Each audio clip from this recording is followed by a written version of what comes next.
I mean, the original cartoon came out in 1937, and very evidently so. There's a big focus on her love story with a guy who literally stalks her. Yeah. Weird. What happens when a fairy tale remake turns into a public relations disaster so massive, even Disney couldn't spin it? AMC, the largest theater chain in America, just made a move nobody expected. They pulled the plug on Disney's live-action Snow White before its theatrical run was even close to over. No quiet fade-out, no graceful exit, just gone. And the reason? A viral meltdown on national television, a fan base in revolt, an elite actress whose off-script honesty triggered an industry-wide panic. This wasn't just a box office flop. It was a moment that exposed the limits of brand loyalty, star power, and the very idea that you can repackage a classic without consequence. Stick around, because the deeper you go into this story, the clearer it becomes. Snow White didn't just lose her audience, she may have taken down a playbook Hollywood's relied on for years. For decades, Disney has been the golden ticket for movie theaters. Even when a film underperforms, the brand alone guarantees a decent crowd. That's what made AMC's decision so jarring. They didn't just reduce showings of Snow White, they removed it entirely. According to insiders, the numbers were unrecoverable. Theaters across the country reported nearly empty seats, even during peak times. What should have been a guaranteed hit became a financial sinkhole. AMC execs didn't sugarcoat it. They said the film simply wasn't worth the screen space anymore, not when other titles could actually sell tickets. And for the largest theater chain in America to walk away from a Disney release, that's not just a red flag. That's a blaring siren in the industry. But pulling a movie mid-run wasn't just about sales. It was about a disaster they saw coming from a mile away. At the center of the storm was Rachel Zegler, a rising star handpicked to lead Disney's modern Snow White. On paper, she was everything a reboot could ask for. Young, talented, charismatic. But in reality, her off-screen persona quickly became the story. It started with interviews. Zegler proudly declared this Snow White wouldn't dream about love, wouldn't be saved by a prince. She'd be a leader, forging her own path. To some, it sounded empowering. But to longtime fans, it felt like a direct shot at the very heart of the original. Criticism snowballed as she doubled down in follow-up appearances. The phrase, "It's not 1937 anymore," became a rallying cry. And not in a good way. Social media lit up with backlash, accusing her of mocking the film she was supposed to represent. What Disney hoped would be a symbol of progress was suddenly being labeled the face of everything fans felt was wrong with modern reboots. But the real eruption hadn't happened yet. Not until she went live on daytime TV. Disney had a plan, and it looked safe on paper. Rachel Zegler would appear on The View, a friendly daytime platform, to smooth things over, charm the public, and reset the narrative. Instead, it turned into one of the most chaotic PR disasters in recent memory. From the moment the cameras rolled, it was clear Zegler wasn't sticking to the script.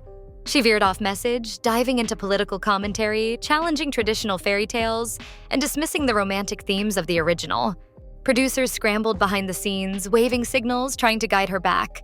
She didn't budge. Then came the moment.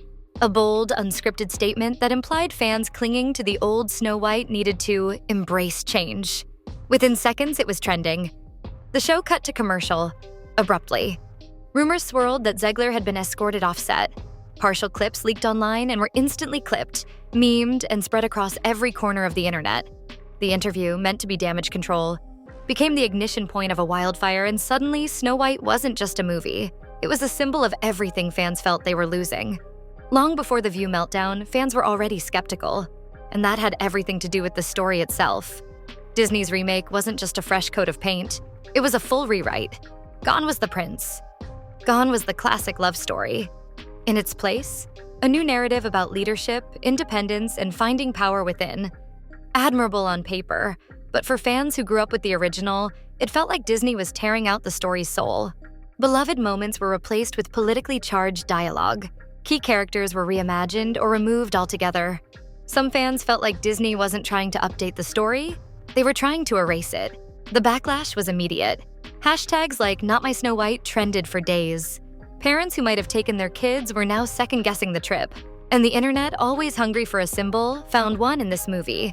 A once magical tale now seen as a casualty of modern ideology. But just when it seemed like things might calm down, the chaos moved behind the curtain. Disney is known for precision.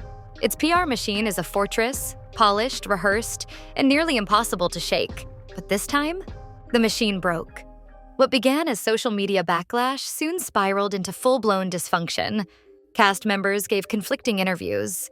Rumors leaked of behind-the-scenes tension, including alleged friction between Rachel Zegler and co-star Gal Gadot. And while Gadot stayed publicly neutral, her silence only fueled speculation. Fans sensed the disarray.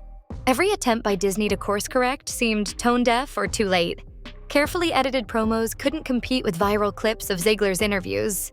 Talk show appearances only made things worse, as Rachel increasingly spoke from her own convictions, not Disney's script. Internally, things weren't any better. Reports surfaced of studio executives clashing over how to manage the fallout. Some wanted to rein Zegler in. Others feared that would trigger even more outrage. The result? A mess of mixed messages, awkward press moments, and a rapidly sinking public perception. For the first time in years, Disney wasn't leading the conversation. It was chasing it.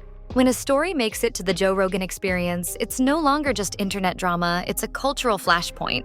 And Rogan did not hold back. In a scathing monologue, Rogan broke down the Snow White fiasco with brutal clarity.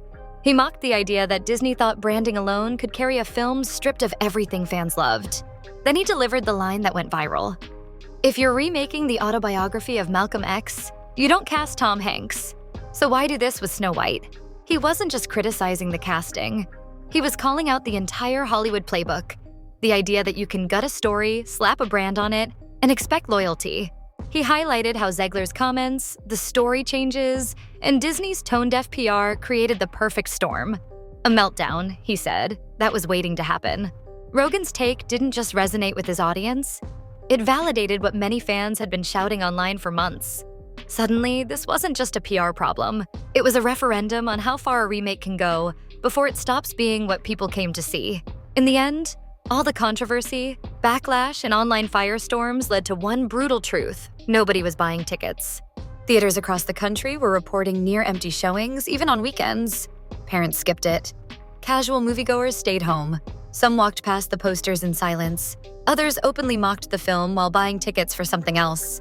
AMC ran the numbers. And what they saw was worse than underperformance, it was dead weight. Keeping Snow White on screens was actually losing money. So, for the first time in recent memory, the nation's largest theater chain pulled the plug on a Disney release. Not later. Not gradually. Immediately. The decision sent shockwaves through the industry. Disney didn't even fight it.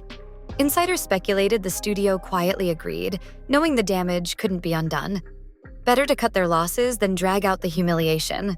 And just like that, what was once a pillar of Disney's remake empire vanished from theaters with barely a trace. Hollywood took notice, and not just because a Disney film flopped. Snow White didn't fail quietly. It imploded publicly, with memes, meltdowns, and a complete PR collapse that played out in real time. Studios watched as the usual safeguards, massive marketing budgets, built-in nostalgia, A-list casting, failed to save a project that had lost the audience's trust. The result? Panic behind the scenes. Executives are now rethinking everything. Press strategies, how much creative freedom stars get during interviews, and whether modernizing a classic is always worth the risk. Whispers are already circulating that Disney may require stricter contracts for future stars, limiting off-script comments during promotion. Others warn that overcorrecting could backfire. If actors become robotic mouthpieces, audiences will sense it and tune out anyway. What this moment proved is simple. Sincerity matters. Audiences don't want corporate gloss, but they do want respect for what they love. And when it's gone, no franchise, no studio, and no fairy tale is safe. The Snow White remake was supposed to be safe. A sure thing. A celebration of legacy wrapped in updated values. It had the full Disney machine behind it, billion-dollar branding, global reach, A-list stars, and the nostalgia of the very first Disney princess. Instead, it became something else entirely. A perfect storm of miscommunication, miscalculation, and mistrust. AMC's decision to pull the film didn't just signal a box office failure. It marked a shift, a breaking point. For the first time in a long time, the power dynamics between studio, star, and audience visibly fractured in front of the world. The very institutions that built modern moviegoing realized something unsettling. Even the strongest IPs can fall when the magic disappears. And what was the magic? It wasn't just animation or music or marketing, it was connection, emotional resonance. The feeling that a story understands what matters to the people watching it. Once that connection is lost, it doesn't matter how many millions you spend promoting it, the audience is already gone. Rachel Ziegler will likely continue acting. Disney will release more remakes. But the meltdown? That lives on, not as a headline, but as a warning. To storytellers, don't fix what isn't broken. To marketers, authenticity matters more than spin. And to executives, audiences aren't a formula. You can't algorithm your way to reverence. This wasn't just a film that failed. It was a moment that broke through the gloss. A moment where people saw behind the curtain and realized the magic only works if you respect the audience holding the wand. Because at the end of the day, Snow White didn't need a prince to save her. She needed an audience that still believed in the magic. And this time, they didn't show up.